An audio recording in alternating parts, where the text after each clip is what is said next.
ইয়া মাই মুরব্বিয়ানেরা শুনে রেখে দিন বাবা।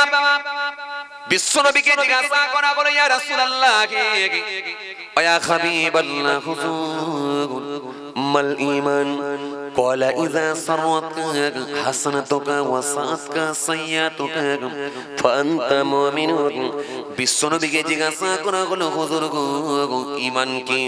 আল্লাহ নবী বললেন, যখন তুমি কোনো ভালো কাজ করবে ওই ভালো কাজটা তোমাকে তৃপ্তি দেবে, মজা দেবে, ওই ভালো কাজের একটা স্বাদ পাবে, আলাদা একটা অনুভূতি মজা তোমার মধ্যে আসবে।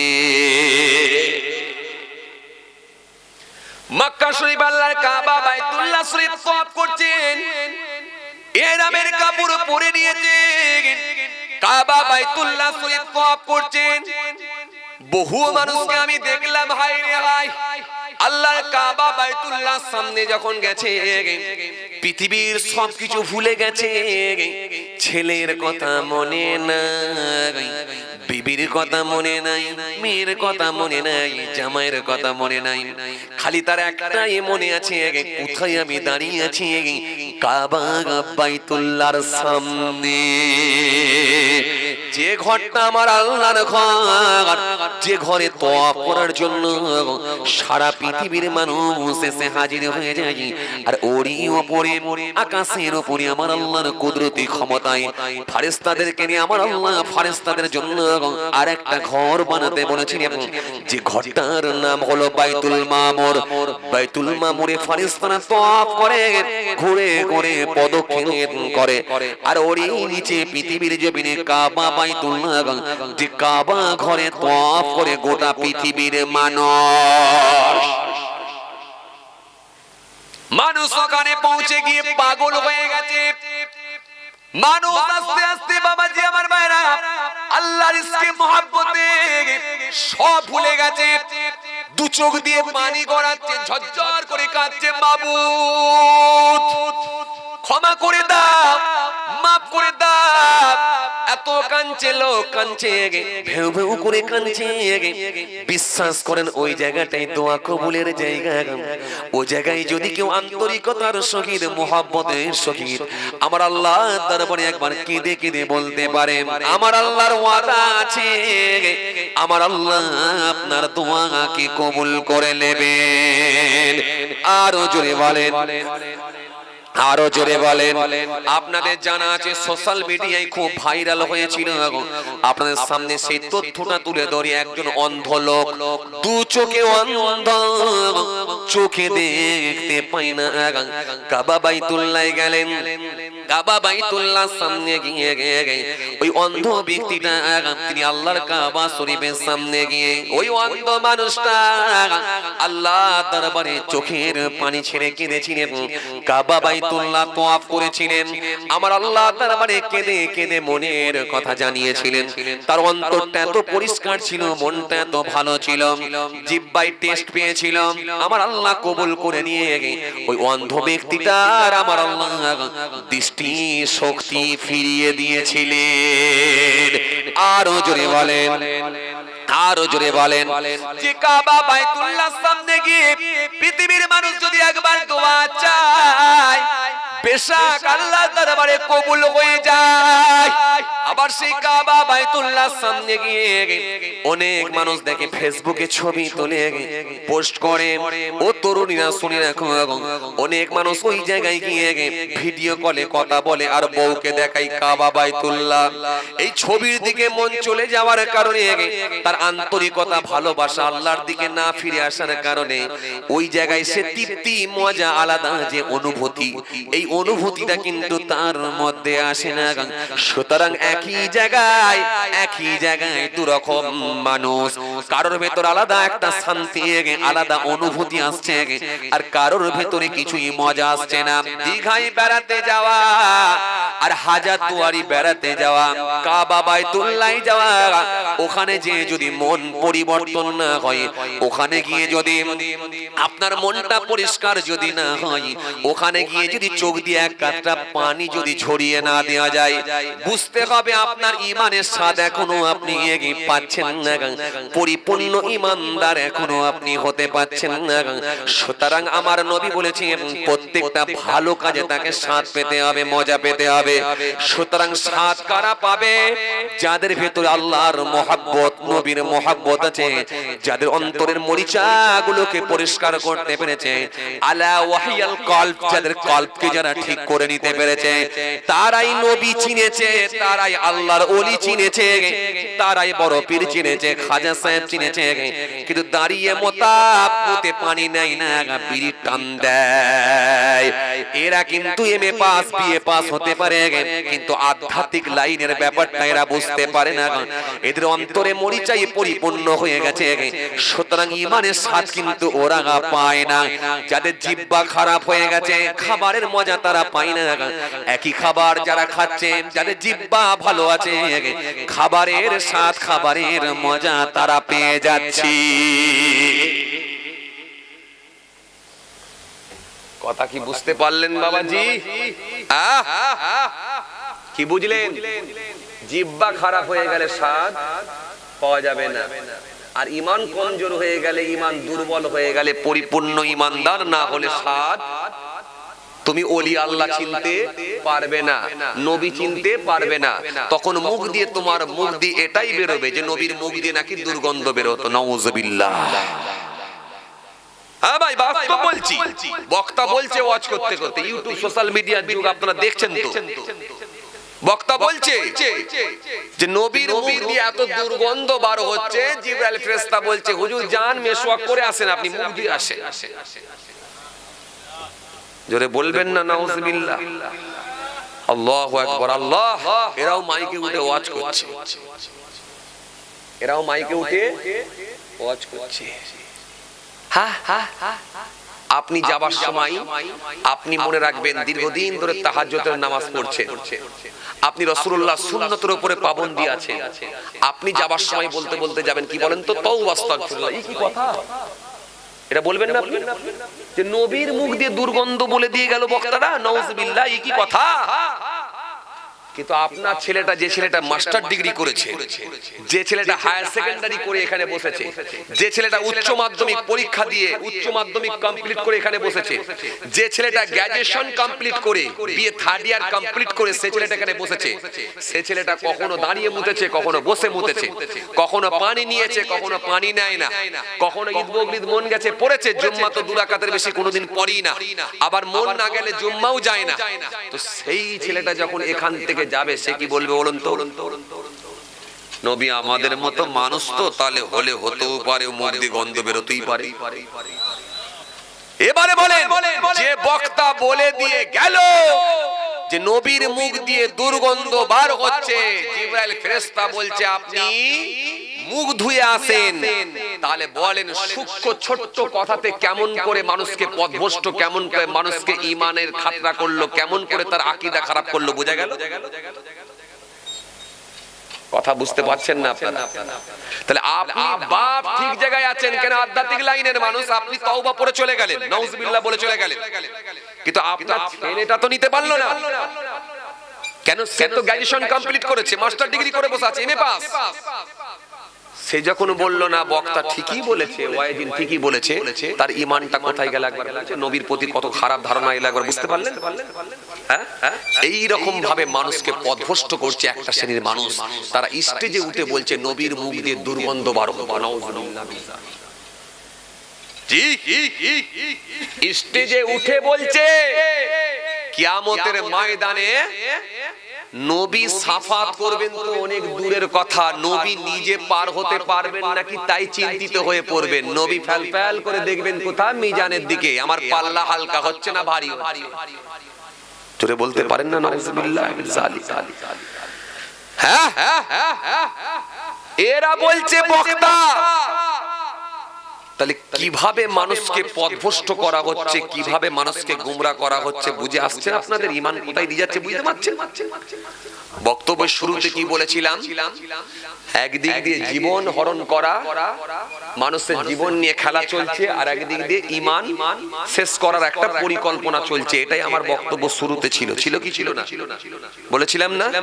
এবারে কেমন সূক্ষ্ম কথাই মানুষের ঈমান নষ্ট করছে, কেমন ভাবে মানুষকে পথভ্রষ্ট করছে ভাবুন।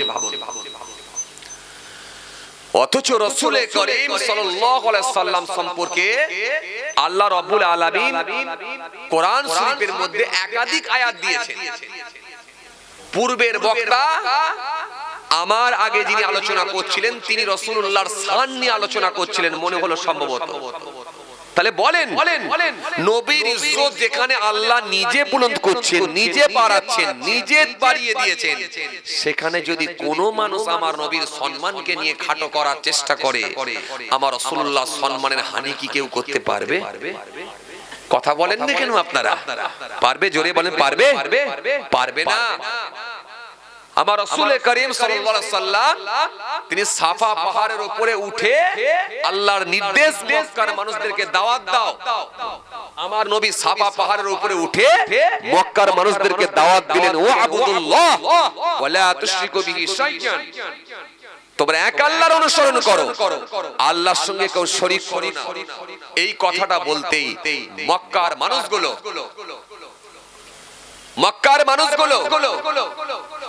এটা চোখে লাগছে, একটু নিচে ছিল, ঠিকই ছিল।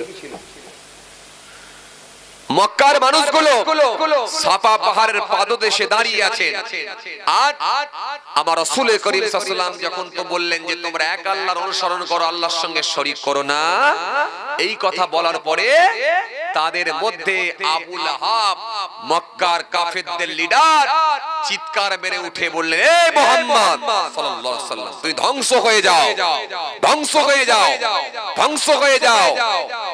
পাথর তুলেছে আমার নবীকে মারবে। রাসূলুল্লাহর মনটা একটু খারাপ। আল্লাহ রাব্বুল আলামিন সঙ্গে সঙ্গে আমার আল্লাহ সূরা লাহাব নাজিল করলেন, হাবিবকে জানালেন, হাবিব গো, মন খারাপের কোনো কারণ নাই, মন খারাপের দরকার নাই, মন খারাপ করবেন না। ও পাথর তুলে আপনাকে মারবে, এত বড় ক্ষমতা? হাবিব, ও যদি আপনাকে নাও মানে কোনো সমস্যা নাই, আমি আল্লাহ আপনাকে ভালোবাসি। জোর করে বলেন, আরো জোরে বলেন। আমার আল্লাহ সূরা লাহাব নাজিল করে তার হাবিবকে সান্তনা দেওয়ার জন্য জানেন, হাবিব তাব্বাত ইয়াদা আবি লাহাবি ওয়া তাব, আবু লাহাবের হস্ত দুটো, হাত দুটো ধ্বংস হয়ে যাক, মা আগনা আনহু মালুহু ওয়া মা কাসাব, সংসারে সে যা কিছু উপার্জন করেছে সব ধ্বংস হয়ে যাক, সায়াসলা নারান জাতা লাহাবিউ, অতি সত্বর আমি আল্লাহ তাকে জাহান্নামের আগুনে নিক্ষেপ করব, ও আমরাতু, তার সঙ্গী তার স্ত্রীকেও করে দেব। কোন স্ত্রী? হাম্মালাতুল হাতাব, সে কাঠের বোঝা বহনকারিনী স্ত্রী, যার নাম হলো আবু জাহেলের স্ত্রী, যার নাম হলো উম্মে জামিলা। আপনাদের জানা আছে সে কাঠ বিক্রি করতে গেলে নবীর বিরুদ্ধে সমালোচনা করত।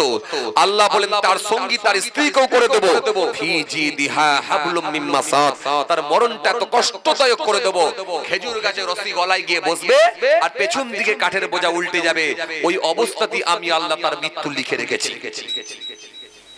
কি বুঝলেন? কি বুঝলেন? এবারে কোন বক্তা যদি বলে আমি যে এত বলছি আমার মুখ কেন বাঁকে না, কথা বলেন না। আপনারা কি সোশ্যাল মিডিয়া ঘাঁটছেন না নাকি? এই যুবরা কথা বলেন না কেন আপনারা? এখন তো এই ওয়াজি হবে। এখন কোন বক্তা যদি বলে এত আমি এখনো এত নবী আউলিয়া কেরামদের বিরুদ্ধে বললাম, নবীর বিরুদ্ধে বললাম, আউলিয়া কেরামদের বিরুদ্ধে বললাম, আমার মুখ কেন বাঁকে না? যদি আমি ভুল বলতাম তাহলে আমার মুখ বেঁকে যেত, আমি তো পঙ্গু হয়ে যেতাম, আমার ডান হাত অকেজো হতো। তো হয় না কেন? এখন বক্তার দাবি আমার মুখ বাঁকছে না কেন, আমার হাত বাঁকছে না কেন? সমস্যা কোথায় বুঝতে পারছেন তো? মানে রাসূলুল্লাহর বিরুদ্ধে বলছি মানে, নবী আউলিয়া কেরামদের বিরুদ্ধে বলছি মানে এখনই মুখ বাঁকতে হবে, নাহলে হাত পা বেঁকে যেতে হবে, পঙ্গু হতে হবে। এখন পঙ্গু হয়নি বলে তার মানে আমি ঠিক আছি? কথা বলে না। আরে বাবা কথা বলছেন না কেন? আর যুবক ছেলেরা কি আপনারা সোশ্যাল মিডিয়া ঘাটেন না? সোশ্যাল মিডিয়া ঘাটছেন কি ঘাটেননি? এখন বক্তার দাবি নবীর বিরুদ্ধে বলছি, আউলিয়া কেরামদের বিরুদ্ধে বলছি আমার হাত পা কেন অবশ হয়ে যায়নি, কেন আমি প্যারালাইসিস হয়ে রোগী হয়ে যাইনি, এটা তার দাবি। আচ্ছা এবারে বলেন, আউলিয়া কেরামদের বিরুদ্ধে বললেন, আল্লাহর ওলিদের বিরুদ্ধে বললেন, ধরলেন দাদা হুজুরের বিরুদ্ধে বললেন, খাজা সাহেবের বিরুদ্ধে বললেন, তো হাত পা কেন মুখ মুখ বেঁকে যায়নি কেন? আচ্ছা বলেন, ফেরাউন কার বিরুদ্ধে লেগেছিল? কোথায় এসছি আল্লাহ কিছু উত্তরই দিচ্ছে না। ফেরাউন কার বিরুদ্ধে লেগেছিল? মুসা আসলামের উপরে। আচ্ছা মুসা নবী কি ছিলেন? ওলি ছিলেন না নবী ছিলেন?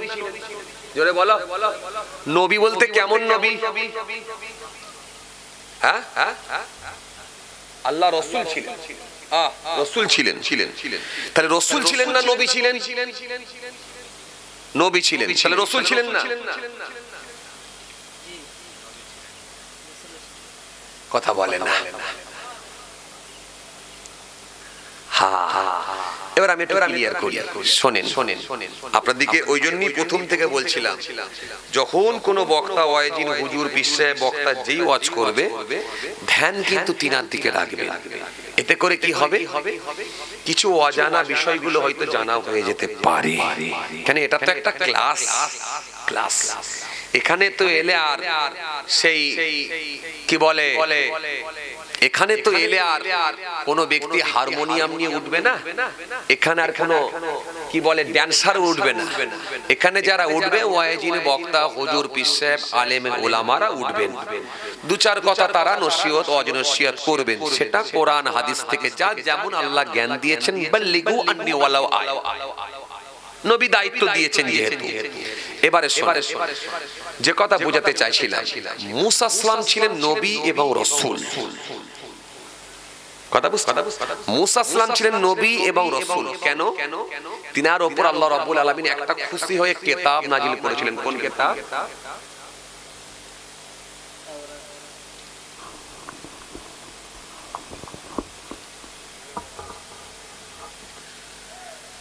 বলেন না রে বাবা, কোন কিতাব? তাওরাত কিতাব। জিনার উপর আল্লাহ রাব্বুল আলামিন খুশি হয়ে কিতাব নাজিল করেছেন, মনে রাখবেন তিনি হলেন রাসূল। এটা বোঝানোর জন্য সংক্ষেপে বুঝিয়ে দিচ্ছি, তিনি হলেন রাসূল। আর যিনি রাসূল তিনি অবশ্যই নবী, কিন্তু যিনি নবী তিনি রাসূল কিন্তু যিনি রাসূল তিনি অবশ্যই নবী। মুসা আসলাম ছিলেন নবী এবং রাসূল। যিনি রাসূল তিনি নবী, কিন্তু যিনি নবী তিনি রাসূল নাও হতে পারেন, কিন্তু যিনি রাসূল তিনি অবশ্যই নবী, কারণ তিনার উপরে কিতাব নাজিল হয়েছিল। মুসা আসলামকে আল্লাহ রাব্বুল আলামিন খুশি হয়ে কোন গোত্রে পাঠিয়েছিলেন?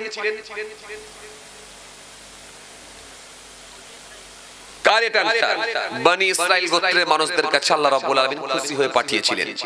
এই বনি ইসরাইল গোত্রের টোটাল কতজন নবী এসেছিল জানেন?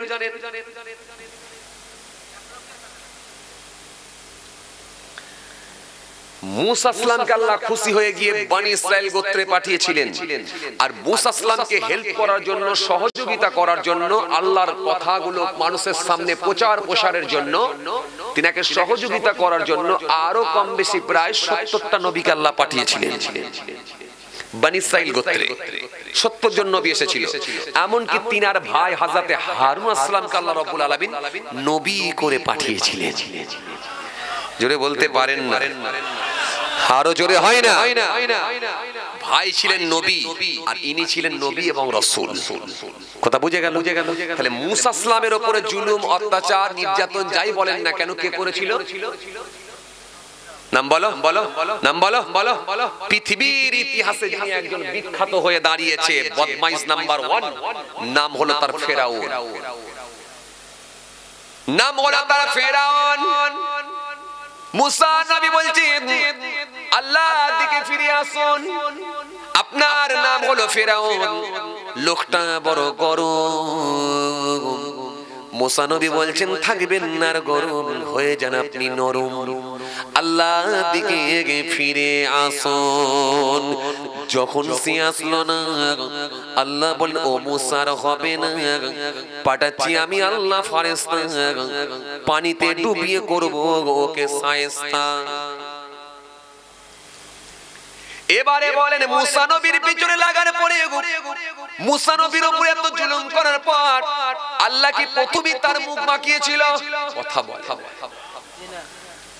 না না না, কিন্তু সময়ের অপেক্ষা, টাইমের অপেক্ষা।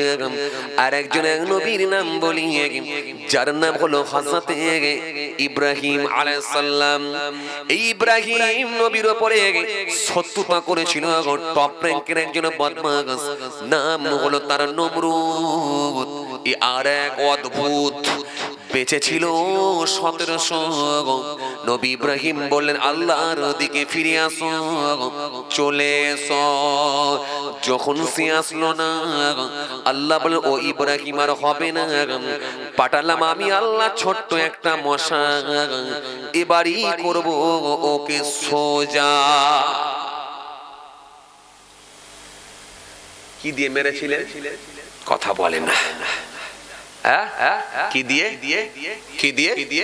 মশা দিয়ে। আচ্ছা, এখানে আপনাদের সামনে আর একটা কথা বলি, আল্লাহ ইচ্ছা করলে কি বাঘ দিয়ে মারতে পারতেন না? বাঘ দিয়ে? কথা বলেন না। কেমন ইমানদার বলেন না রে, কথা পারতেন না? পারতেন। আল্লাহ ইচ্ছা করলে কি হাতি দিয়ে মারতে পারতেন না? পারতেন। আল্লাহ ইচ্ছা করলে বড় ভল্লুক দিয়ে সিংহকে পাঠিয়েও মারতে পারতেন। কিন্তু সমাজের মানুষ আপনারাই বলতেন হাতির সঙ্গে কি মানুষ পারে? সমস্যা কোথায় বুঝতে পারছেন? আপনারাই বলতেন হাতির সঙ্গে কি মানুষ পারে? ও যত বড় ক্ষমতাবান ব্যক্তি হোক না কেন, হাতির কাজ তো সুর দিয়ে ধরবে আর মোটা একটা পা নিয়ে বুকের উপরে চাপিয়ে দেবে। আপনারাই বলতেন হাতির সঙ্গে কি মানুষ পারে? পারে না। বাঘের সঙ্গে কি মানুষ পারে? পারে না। আল্লাহ বলেন শোন এই পৃথিবীর মানুষ, শোন শোন শোন খেপা, এত বড় টপ র্যাঙ্কের বদমাশকে মারার জন্য আমি আল্লাহর হাতিও লাগে না, বাঘও লাগে না, ভল্লুক লাগে না, সিংহ লাগে না। এত বড় শয়তান, এত বড় বদমাশকে মারার জন্য আমি আল্লাহর জন্য ছোট্ট একটা মশাই যথেষ্ট।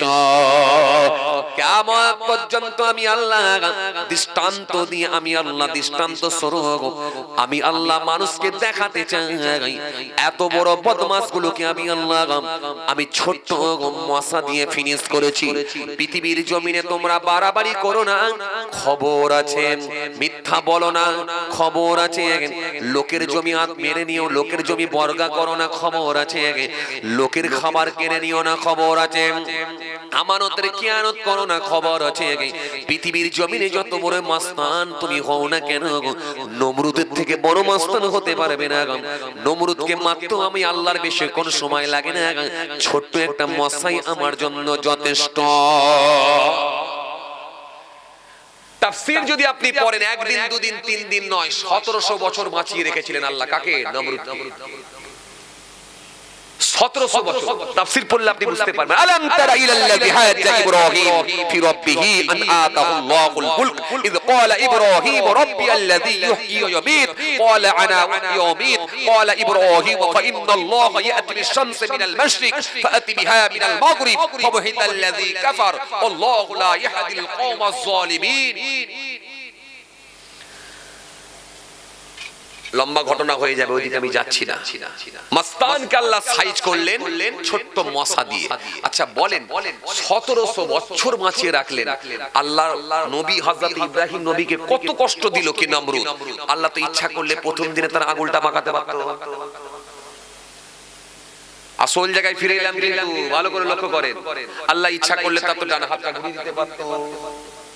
আল্লাহ ইচ্ছা করলে তার তো ঠোঁটটা ঘুরিয়ে দিতে পারত, তার একটা ছোট্ট মিনি স্ট্রোক দিতে পারতো, একটা প্যারালাইসিস দিতে পারতো না। আমি আল্লাহ ধরি না, কিন্তু যখন ধরবো তখন আর কথা বলে না, তখন আর ছাড়বো না।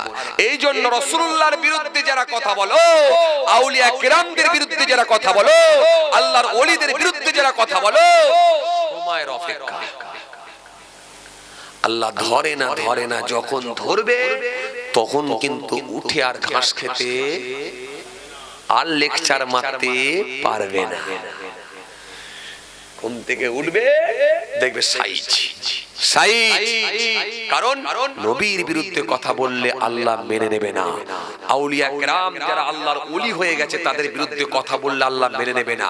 কিয়ামতের ময়দানে আল্লাহ বলে দিয়েছেন তাদের সঙ্গে আমি যুদ্ধ করব যে আমার ওলি বান্দাদের বিরুদ্ধে বলবে। আর তো সহজ নয়, ছেড়ে আল্লাহ দেবেন না।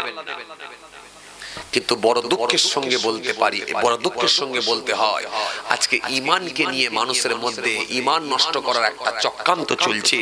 আজকে সমাজের বুকে কিছু মৌলবী তারা ঈমান নিয়ে ছিনিমিনি খেলছে, মানুষের ঈমান আকীদাকে নষ্ট করে দিয়ে গুমরাহর পথে মানুষকে পাঠিয়ে দিচ্ছে, মানুষকে পথভ্রষ্ট করছে। সাধারণ মানুষ ইসলাম সম্পর্কে জ্ঞান না থাকার কারণে কিছু মানুষ তাদের মগজে ঢুকে গিয়ে মনে করছে যে এটাই মনে হয় ঠিক, ঈমান আকীদা খারাপ করে সব আস্তে আস্তে জাহান্নামের রাস্তা ক্লিয়ার করে দিচ্ছে। এইজন্য ভাইরা আমার, দোস্তরা আমার, বাবাজিরা আমার, বন্ধুরা আমার, সাথী মহব্বতের ভাইরা, এতটুকু মনে রাখবেন, সাদা দাঁড়িয়ে আপনার হয়ে গেছে 60 বছর বয়স, 70 বছর বয়স, মাথার চুল সাদা হয়ে গেছে 70 বছর বয়স।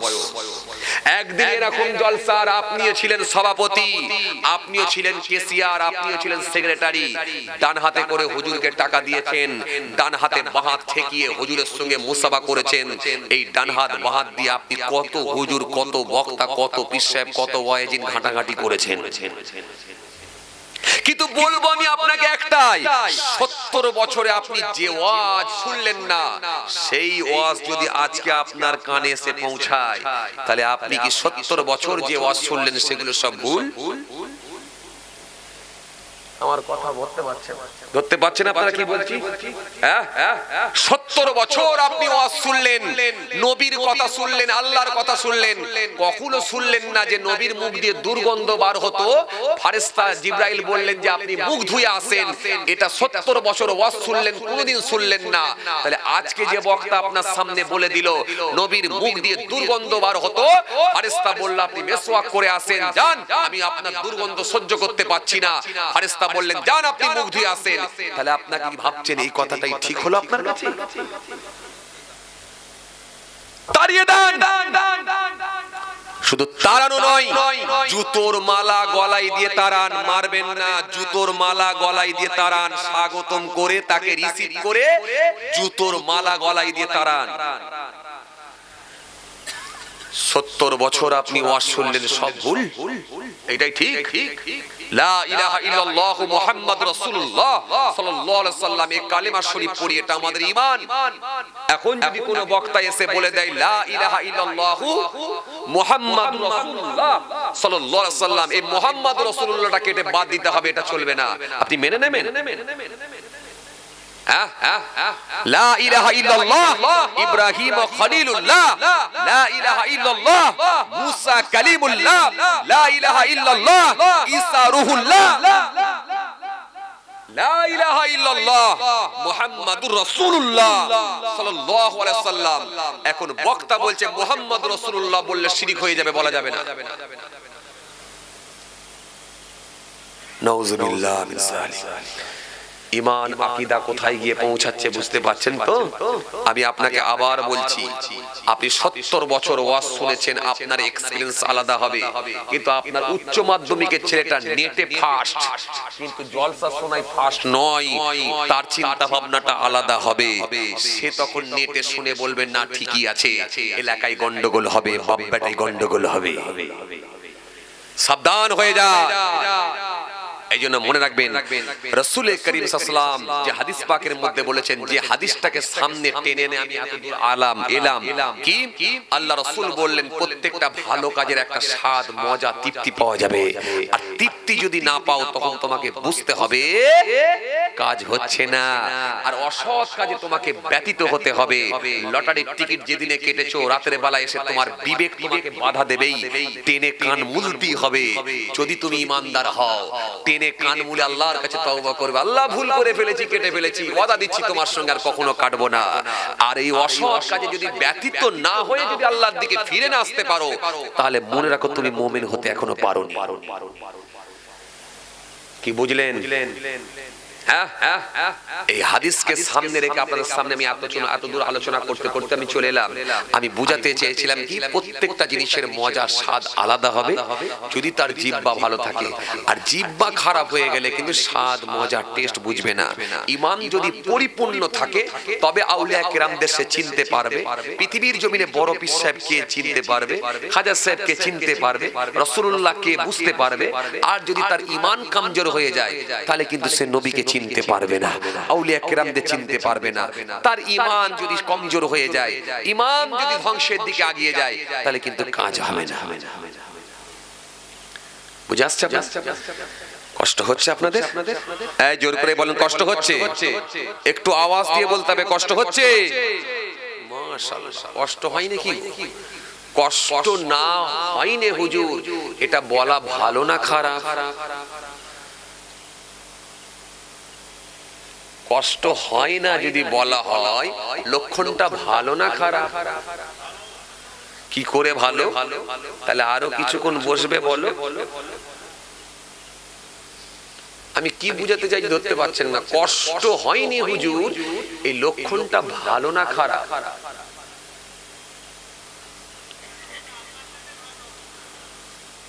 আল্লাহর কাছে ভালো, আল্লাহর কাছে ভালোই ভাই বলেছে, আল্লাহর কাছে ভালো, কষ্ট হয় না। জি জি। আর যদি ভিতর থেকে বলা হয় ছাড়ছে না, কি গো, তাহলে কষ্ট হয় না হুজুর, এটা বলা ওয়াজিন হুজুরদের সামনে লোক বলাটা মানে এই লক্ষণটা কিন্তু খুব একটা ভালো মনে হচ্ছে না খারাপ? একটা বয়স্ক লোক বলেন তো দেখি কি হচ্ছে এবার। আচ্ছা, যে লোকটা একটু ঘুমোচ্ছেন সেই বলে কষ্ট হয়নি হুজুর, এটা বলা ভালো না খারাপ?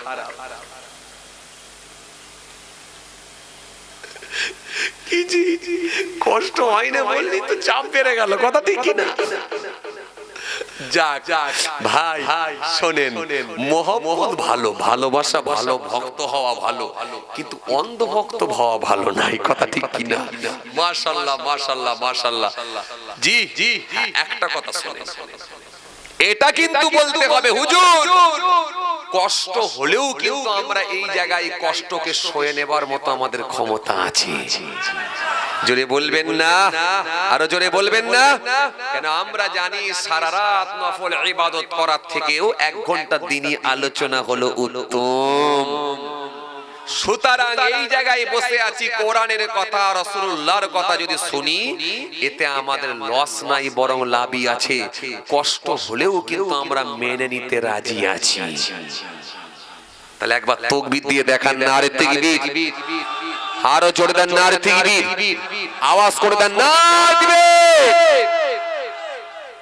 চলুন, যে কথা আপনাদের বোঝাতে চাইছিলাম, তাহলে কাবা বাইতুল্লাহর সামনে গিয়ে যখন পৌঁছাবেন সে তৃপ্তি, সে মজা একটা আলাদা পেতেই হবে আপনাকে, যদি আপনার ঈমান পরিপূর্ণ থাকে। এরপরে আপনি গিয়ে পৌঁছাবেন কোথায়? সাফা মারওয়া সাহি করবেন, সাফা থেকে মারওয়ায় যাবেন, মারওয়া থেকে সাফায় এসে পৌঁছাবেন, 7 চক্র মারবেন। কেন আপনি মারবেন, কেন আপনি করবেন, এটা কি জানেন? হযরত ইব্রাহিম আসসালাম, ইব্রাহিম নবীর কথা আপনাদের সামনে বলছিলাম। হযরত ইব্রাহিম আসসালাম তিনার সন্তান ইসমাইল হুজুরকে সাথে করে নিয়ে তিনারি আহলিয়া আম্মা জান হযরত হাজেরা রাদিয়াল্লাহু তাআলা আনহাকে সাথে করে নিয়ে মরুভূমির বালুর উপর দিয়ে পোখরতে তাপ হযরত ইব্রাহিম নবী হেঁটে হেঁটে হেঁটে যাচ্ছিলেন। হঠাৎ তিনি বললেন, অনেক লম্বা ঘটনা, ওদিকে যাচ্ছি না, মূল কথাটা বোঝাতে চাইছি। হযরত ইব্রাহিম নবী সেই সময় নিজের আহলিয়া স্ত্রীকে বললেন, হে আমার বিবি হাজেরা, তোমরা এখানে অবস্থান করো, এখানেই থাকো। হযরত আম্মা জান হাজেরা তিনি চিন্তিত হয়ে পড়লেন, ও আল্লাহর নবী, ও হযরত ইব্রাহিম নবী, ও আমার স্বামী, আপনি আমাকে মা বেটাকে এখানে রেখে দিয়ে চলে যাচ্ছেন, এই বালুর উপরে দুজনকে রেখে দিয়ে যাচ্ছেন, কার ভরসায় রেখে দিয়ে যাচ্ছেন, কার আন্ডারে আমাদেরকে ছেড়ে দিয়ে যাচ্ছেন? আপনি কি আমাদেরকে আল্লাহর ভরসায় রেখে দিয়ে যাচ্ছেন? যদি আল্লাহর ভরসায় রেখে দিয়ে যান তাহলে আমি কোনো টেনশন করব না। আম্মা জান হযরত হাজেরা বলার পরে পড়ি আল্লাহ নবী হযরত ইব্রাহিম নবী বলেছিলেন, হে আমার আলিয়া, হে আমার বিবি, তোমাদের মা বেটাকে এখানে রেখে দিয়ে যাচ্ছি, পৃথিবীর কোন মানুষের ভরসায় রেখে দিয়ে যাচ্ছি না, বরং তোমাদের মা বেটাকে এখানে রেখে দিয়ে যাচ্ছি রব্বুল আলামিন আল্লাহর ভরসায়। দায়িত্ব আমার আল্লাহ নিয়েছে, বিবিরে চিন্তিত হওয়ার কোনো কারণ না। ইসমাইল আলাইহিস সালাম বাচ্চা মানুষ, হযরত ইব্রাহিম নবী চলে গেলেন, মা হাজেরা বেটাকে নিয়ে বসে আছেন মরুভূমির বালুর উপরে। কিছুক্ষণের মধ্যে দেখা যায়, অনেক লম্বা ঘটনা আছে, আমি ওদিকে যাচ্ছি না, বোঝানোর জন্য আপনাদের সামনে বলছি।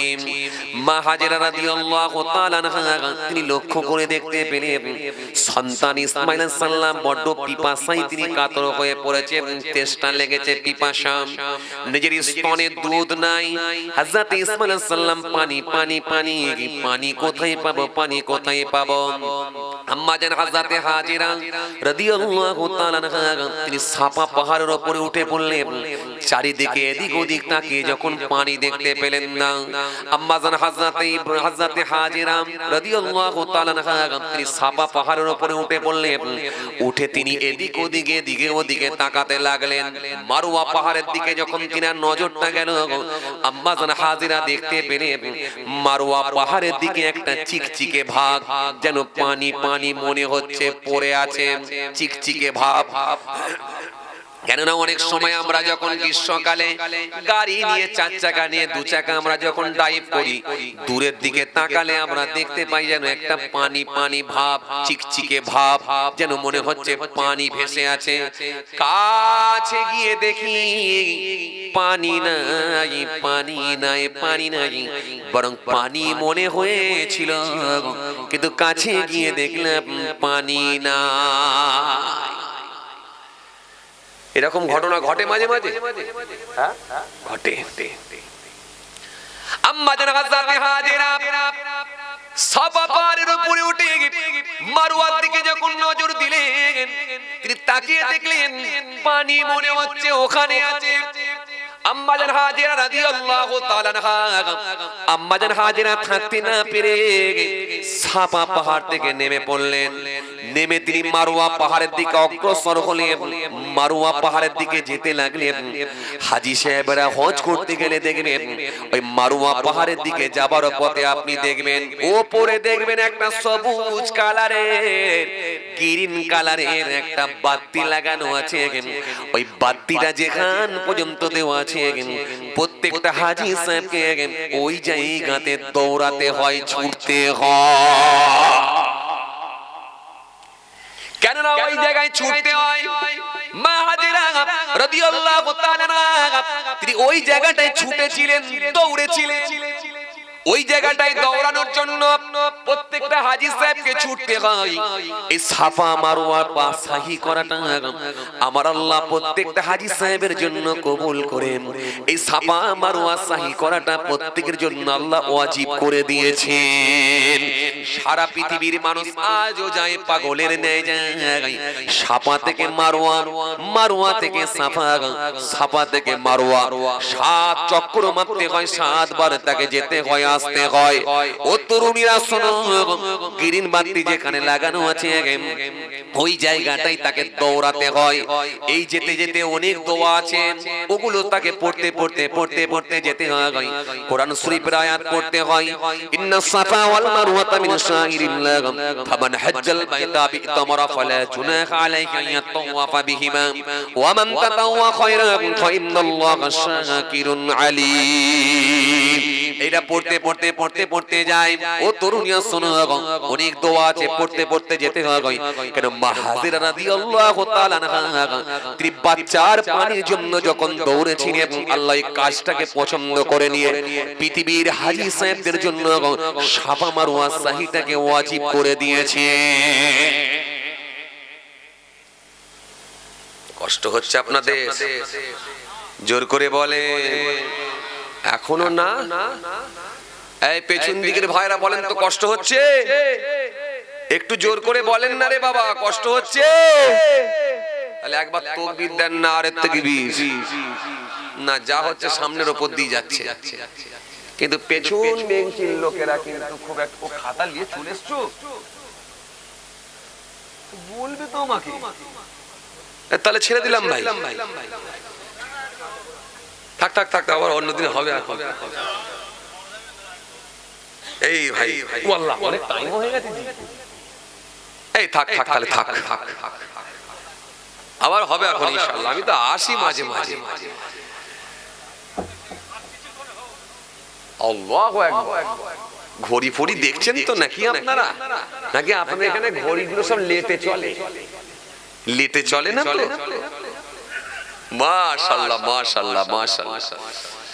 হ্যাঁ, এটাই হলো রাসূলুল্লাহর মুহাব্বত, নবীর মুহাব্বত, আল্লাহর মুহাব্বত, আল্লাহর ভালোবাসায় যারা ইসকে যারা রাসূলুল্লাহর মুহাব্বত, রাসূলুল্লাহর ইসকে যারা যায়, তারা আল্লাহর কোরআনের কথা, নবীর কথা শুনলে যতক্ষণ বসে থাকবে হুজুর বলেন, পেছন টান তাদের থাকে না। হাজার পেছনে কাজ করে থাকলেও সব ভুলে যায়। এটাই হলো মুহাব্বত। আমি আপনাদের যেটা বোঝাতে চাইছিলাম, ওয়াজ কিন্তু সাবজেক্ট একটাই। জিহ্বা খারাপ হয়ে গেলে কিন্তু তুমি কোনো খাবারের টেস্ট পাবে না। এই সাবজেক্ট, এটা বোঝাতে গিয়ে আপনাদের সামনে সাফা মারওয়া সাহি করার কথাই চলে এলাম। ওখানে গিয়ে যখন সাফা মারওয়া সাহি করছে, মানুষ পাগল, আহ দিবানা, ইসকে দিবানা, কিচ্ছু সে চেনে না। বিশ্বাস করেন, কিচ্ছু সে চেনে না। কেন? আমি নিজে গিয়ে দেখেছি, আমি অনুভব করেছি। আল্লাহু আকবার। সারা পৃথিবীর মানুষ আসছে, কারোর সঙ্গে কোনো কথা নাই, যে যার হাতে কিতাব নিয়ে দৌড়াচ্ছে পাগলের ন্যায়। আল্লাহ আল্লাহ আল্লাহ আল্লাহ, তুমি আমার হজকে কবুল করো। আল্লাহ আল্লাহ, আমার হজকে তুমি কবুল করো। আল্লাহ, পাগলের ন্যায় দৌড়াচ্ছে মানুষ, কিচ্ছু বোঝে না। ভাইরা আমার, দোস্তরা আমার, বন্ধুরা আমার, আর মক্কা শরীফে কাবা বাইতুল্লাহর সামনে গিয়েও যদি মন পরিবর্তন না হয়, সাফা মারওয়া সাহি করতে গিয়ে যদি মন পরিবর্তন না হয়, রাসূলুল্লাহ রওজা শরীফের সামনে পৌঁছে গিয়ে যদি আপনার মন পরিবর্তন না হয়, নবীর উপরে যদি ভালোবাসা না জন্মায়, তাহলে ছবি তোলা হবে, আর শুধু ফেসবুক করা হবে, আর শুধু হোয়াটসঅ্যাপ করা হবে, ছবি তোলা হবে, যাওয়া হবে, আসা হবে, কিন্তু কাজ কতটা হবে সেটা আমার আল্লাহই ভালো জানে। কেন? ওই জায়গায় আপনার একটা আলাদা মজা, তৃপ্তি পাওয়ারই জায়গা। সেখানে যে যদি না পান, তাহলে বুঝতে হবে আপনার জিহ্বা খারাপ। যেমন খাবারের টেস্ট পাননি, এখানে তার মানে আপনার ঈমান কমজোর হয়ে গেছে, কালবের ভেতরে আপনার মরিচাই পরিপূর্ণ হয়ে গেছে, এজন্য আপনি মজা পাচ্ছেন না, টেস্ট পাচ্ছেন না। টেস্ট আপনাকে পেতেই হবে, 100% পেতেই হবে। বিশ্বাস করেন, পেতেই হবে আপনাকে। এই তরুণিয়া নওজওয়ান যুবকেরা, ও আমার মুরব্বিয়ানেরা, শুনে রেখে দিন বাবা, লক্ষ্য করুন, বোঝার চেষ্টা করুন। মা হাজিরা রাদিয়াল্লাহু তাআলা এই সাফা থেকে মারওয়ায় গিয়েছিলেন। মারওয়ায় গিয়ে পানি পেলেন না, বরং পানির মতো দেখতে লেগেছিল, কিন্তু পানি নয়, পানি নয়, পানি নয়। মা হাজিরা তিনি গিয়ে চিন্তিত হয়ে পড়লেন। বাচ্চা ছেলেকে বসিয়ে রেখেছি, না জানি আমার ছেলেটা পিপাসায় তেষ্টায় কলিজা ফেটে যাচ্ছে, না জানি আমার ছেলের কোনো ক্ষতি হয়ে যাবে নাকি, না জানি দুশমনের দল এসে আমার ছেলেকে কেউ তুলে নিয়ে চলে যাবে নাকি। আবার তিনি মারওয়া থেকে সাফা পাহাড়ের দিকে গিয়েছিলেন, দৌড়েছিলেন। এভাবে 7 বার চক্র মারার জন্য পৃথিবীর হাজী সাহেবদেরকে সাফা মারওয়া সাহি করতে হয়। এই তরুণিয়া নওজওয়ান যুবক ও আমার মুরব্বিয়ানেরা শুনে রেখে দিন বাবা, লক্ষ্য করুন, বোঝার চেষ্টা করুন বাবা। আম্মা জান হাজেরা রাদিয়াল্লাহু তাআলা আনহা ঝরঝর করে কাঁদছে, এদিকে ওদিকে তাকাচ্ছে, পানি কোথাও পাওয়া গেল না।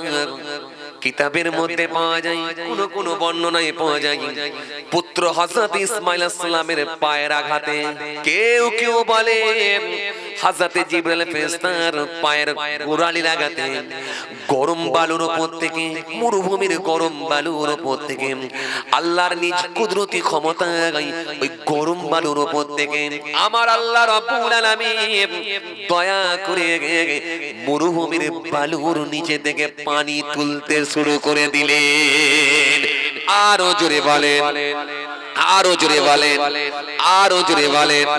আম্মা জান হাজেরা তাকতে না পেরে মরুভূমির গরম বালু থেকে পানি উঠছে, আলহামদুলিল্লাহ শুকরিয়া আদায় করে মা হাজেরা ওই পানির দিকে আগাতে লাগলেন, পানির দিকে যেতে লাগলেন। পানির দিকে গিয়ে তিনি দেখলেন পানি সব দিকে ছড়িয়ে যাচ্ছে। ওই মরুভূমির বালু নিয়ে চারিদিকটা তিনি ঘিরে দিয়েছিলেন, ঘিরে দিয়ে বলেছিলেন জমজম জমজম জমজম রুক যা রুক যা রুক যা।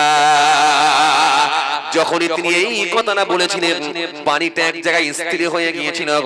ওই পানিটার অন্য কোনো পানি নয়, সারা পৃথিবীর হাজিরা যে পানি নিয়ে যায় ওটাই হলো জমজম কূপের পানি।